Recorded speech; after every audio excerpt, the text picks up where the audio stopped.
Regardless of the rampant rebound in daily infections, the Seoul Fashion Week recently hosted this year's fall-winter season via a hybrid arrangement of live and virtual shows. For more, I have co-founder of the brand Lai, designer Yi Chang with me in the studio. It's a pleasure to have you here, Mr. Yi. Hello, nice to meet you. This is Chang. I'm a designer of Lai. Right, welcome to the studio. I also have Professor Michael Hurd at the Korea National University of the Arts live on the line. Professor Hurd, it's good to have you too. Hi, it's good to be here. Right, we'll start here in the studio then, Mr. E. The live shows this time around were the first for Seoul Fashion Week since the start of the pandemic in the year 2020. What was the atmosphere like? Yeah, that's right. The last fashion show, like offline fashion show, was like 2019 October in the Seoul Fashion Week. It's really disaster because my last fashion show, I mean, in the New York, is like 2020.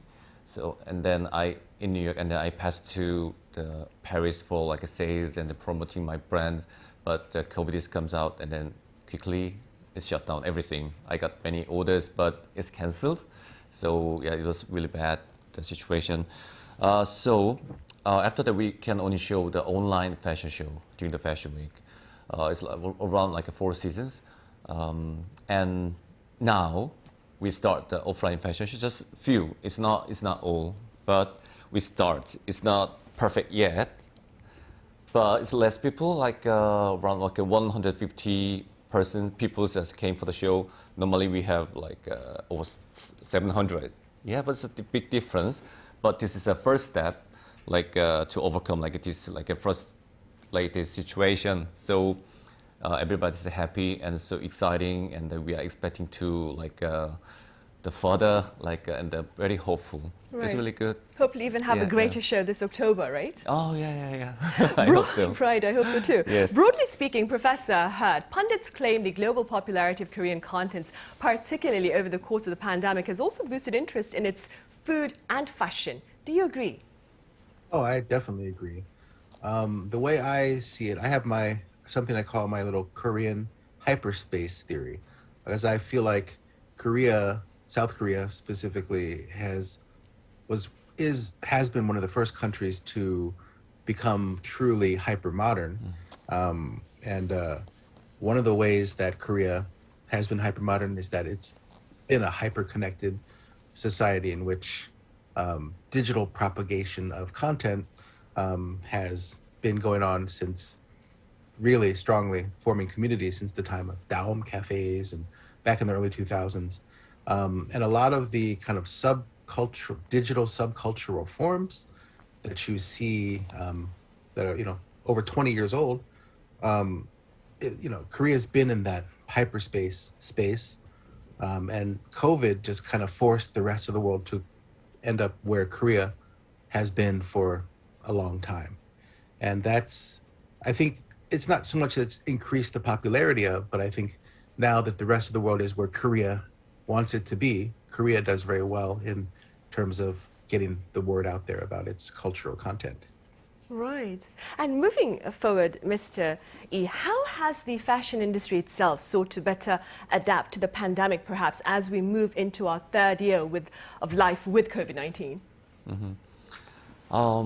We had a really bad situation, I mean, on the fashion industry, because many brands like work for the offline business. Even I think around like 70 or 80% of the brands is more concentrated for the offline businesses. Yeah, before the corona. Yeah, and then we were ready yet. Actually, I can say, especially, I also can say like my brand is working with some like small boutiques, and then some more like a traded department stores, but they are not ready for the like offline businesses. So it was a problem, but now we have to survive, right? So we are now preparing for the like online business, and then we just keep our brands being like a new trend. So we are learning, studying, and then we keep working with overseas like markets. We can go, but we still communicate with them how what we can do just after opening the market. Yeah, that's what we do. Right, because it is largely uncharted territory amid this pandemic, of course. Ms. Tae, I understand your designs were also on display at the Paris Fashion Week. Tell us more about that. Paris Fashion Week. Yes. Yeah, this is like a dreaming place because there are 4 fashion week in the world. The people usually said like Paris, Milan, and then New York and London. They have a different character on each market. So Paris Fashion Week very creative, and then very passion, and there's a mix of various cultural and then different styles. For example, they have like some avant-garde, and then the classic, the feminine and mannish, and then so the Korean brand is very welcome in the Paris because they want to find the new things, and then they think the Korean brand represent like Asian culture. I mean Asian fashion, because from the 1970, the Japanese brand, they have a great success in the Paris market. Yes, huge success because they have a support from the company and the governments. Yeah, it was really nice. But nowadays, the Korean brands, they got also support from the Korean governments, and then we combine with the Korean culture. Yeah, it's a really great success. So they want us, so we go there. Right, I see. And Professor Hurt, I hear you've delved into Korea's street fashion since the year 2007. What can you share with us about your observations over that time frame? Yeah, I've been covering street fashion from back in 2007, and the interesting thing was watching over that period, the Korean fashion industry sort of gained its own footing, to gain its own confidence, because people were busy telling me, including many fashion industry professionals in Korea, that there's no such thing as Korean fashion. The Koreans just copy. Lots of negative things, but I think Korea has definitely proven that this is not that simplistic narrative. And that, the thing that was interesting back in 2007 when I started looking at this was the fact that Korean fashion fandom, in a way, you already had fashion fans coming to Seoul Fashion Week, which was not a popular, what was called the Seoul Collection back then. It was not a popular kind of event, even domestically. So it was easy to get tickets, and you'd have fashion fans standing outside the shows of, where certain models would appear, and they would be ready. It was like a kind of a mini K-pop scene way back in 2007, 8, 9. And this was already a very digital subculture. It's a subculture that only exists because of digital tools. And already Korea was popularizing fashion content, but the Korean internet had not become anything that could travel outside the walled garden within Korea. But somewhere around 2013, 14, I think that's also when Instagram became a big factor, is kind of when that kind of fashion energy, that digital content started to reach outside of Korea, and people started to notice a little bit. Yeah, and I think that's one of the reasons street fashion, or Korean fashion in general, has received a lot of attention. Right, and staying with the same issue, Mr. Lee, given your experience in Paris, what more can you tell us about the global response to K-fashion, so to speak? Okay, they think the Korean fashion is very trendy and so fast, and they have a quick change about it's like reflecting the trend. It's really cool, and then the Korean is really good for mixing different elements with the designer's direction, and I think that's the most important things to represent what we like, what we want to show, and then just look at the show, and then this show I want to represent some different mood when we compare with some other European brands or something.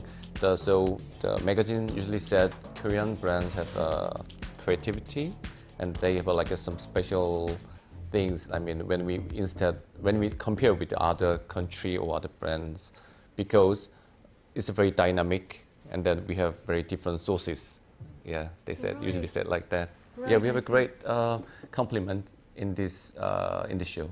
That Yeah. is good to know. That is good to know.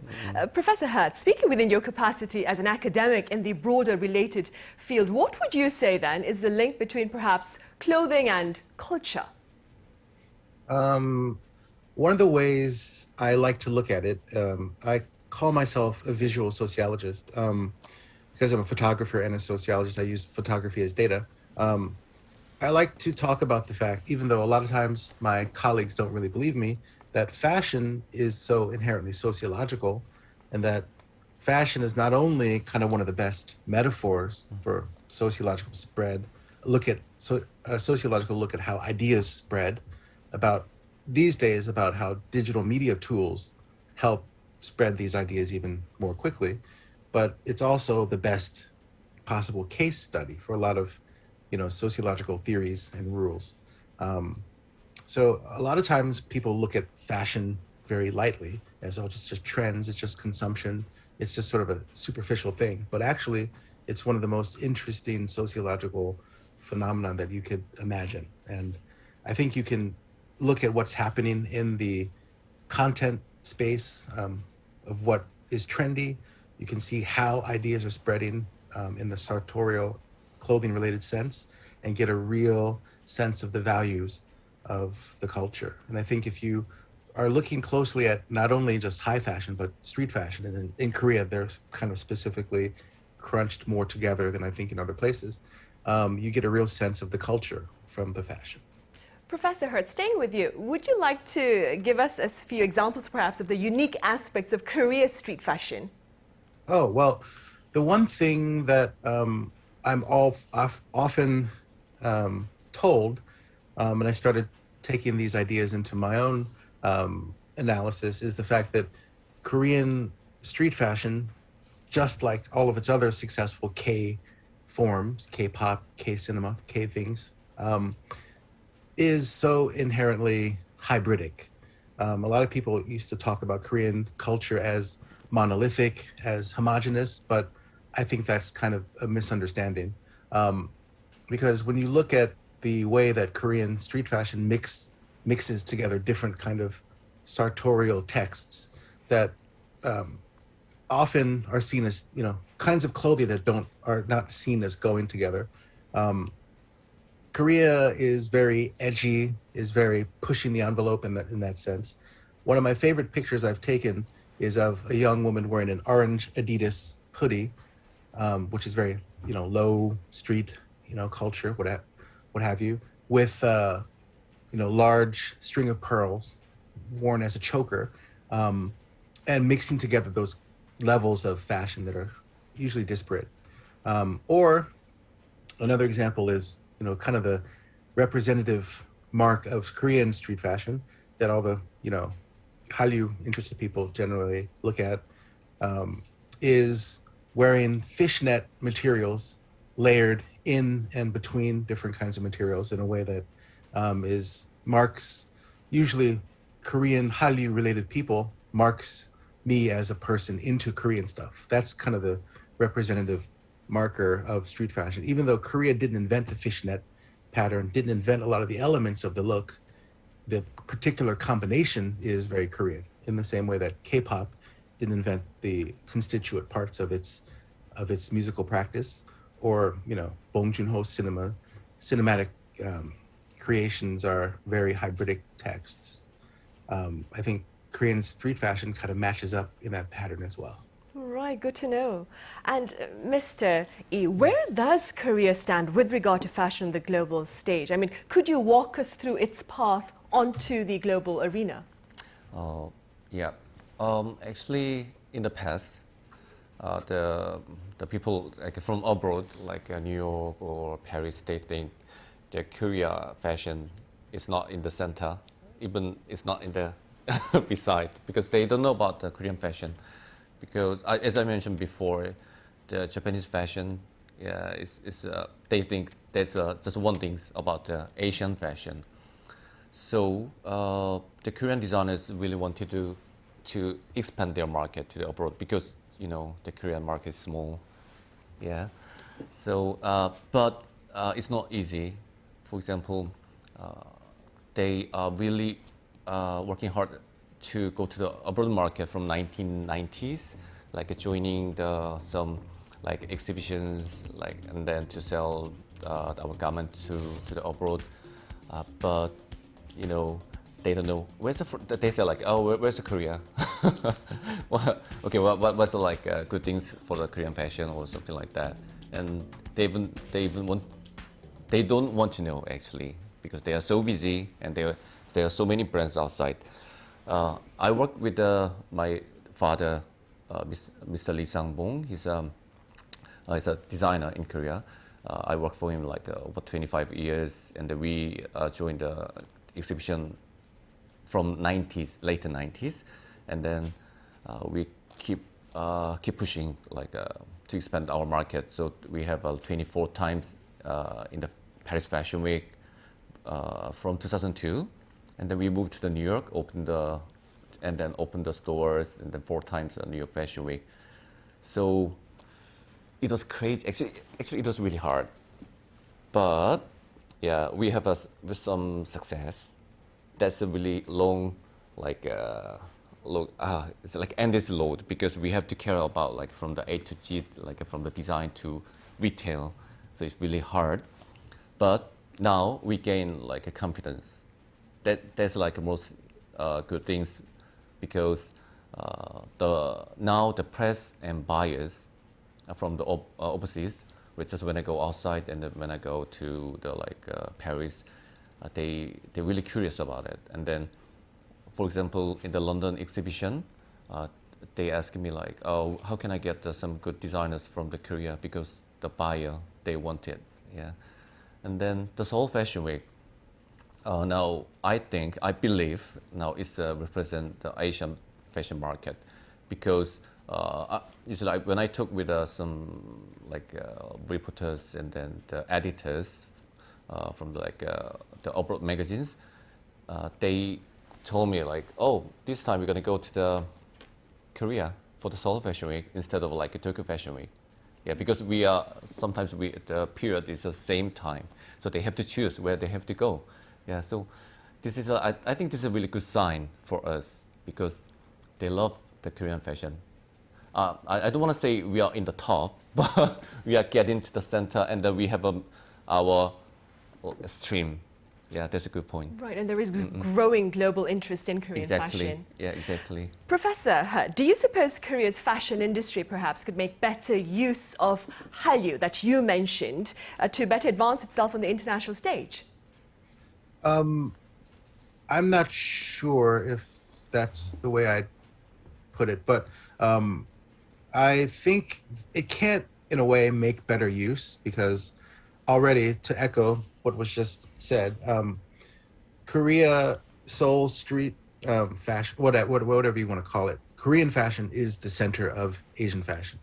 If you want to say it's the top, I'd say it's the top market right now. I remember in 2007 or 8, President Mayor again, Mayor Oh Se-hoon, was present talking about his goal to help Seoul Fashion Week make Korea enter the top 7 fashion weeks in the world. And that specifically was speaking to Tokyo Fashion Week, basically pushing Tokyo out of the 7th spot, without daring to say you're going to push a mainstream, European market out of the top spots there. But I'd say definitely people are, international fashion press at the very least, is paying very much more attention to Seoul Fashion Week than Tokyo, at least in terms of amounts of press coverage. I definitely would say that Seoul has already accomplished that goal. And I don't know what more could necessarily be done, because when I shoot a lot in Vietnam now, and I'm trying to talk about certain things, shoot certain things in the Vietnamese fashion market, which I see a lot of parallels with the Korean fashion market. But what gets me a lot of access in Vietnam is the fact that I say through my fixers, I tell people I've been shooting Korean fashion for nearly 2 decades now, and that gets me access in Vietnam, because anything that goes on in Korean fashion the Vietnamese top fashion folks are paying attention to. So I feel like Korea is already there. I'm not sure what more it could be doing. I think to keep doing what it's been doing, such as I've observed a really close relationship between the street and runway that a lot of Korean fashion designers are navigating, paying close attention to. Yeah, so, you see, there's several designers that I used to shoot their runway for who nowadays, well, not nowadays, since COVID means there's been no fashion weeks, traditional fashion weeks here, who now are basically spending, even before COVID hit, basically spending most of their time and money designing street fashion brand versions of their high fashion brands. And in a way that was a lot of, Korean fashion designers paying attention to the shifts in emphasis in fashion that take place across the world, but in a way that was also getting Korean designers ready for COVID. Right. I mean, yeah, in a sense. Right. Now, Yeah. on a light note then, Misty, do share with us some tips on styles that are trending this particular season. Oh, yeah. I think the color, because after the COVID, I think we have to, we have to go outside. I mean, and that the one way to just express their the mood and the feeling is color. I think, So try more colors, and then I think the mix and match is really important for a styling. So just don't be locked. What kind of colors are we talking about? Bright colors, dull colors? Bright colors, definitely. It's a spring. Right, it spring and summer. And still the blue is a blue. The blue is a most important color for this season. And then I think this color makes you very happy and then make you bright. Yeah. So I think we need some courage for the fashion, right? That is true. Yeah. You need to be brave with colors this season. Sure. My brand name is Lai. It represents life is an expression. I See? see. Life is an expression. All right, Yes, Miss yes. Said, I like that. Thank you very much for your time and your thoughts today. Thank you very Professor much. Hurt, thank you very much for being with us today. Thank you. Thank you. I'm glad to know that I'm maybe a little bit fashionable. Right, thank you. Yeah, you're Right so now. fashionable. Right.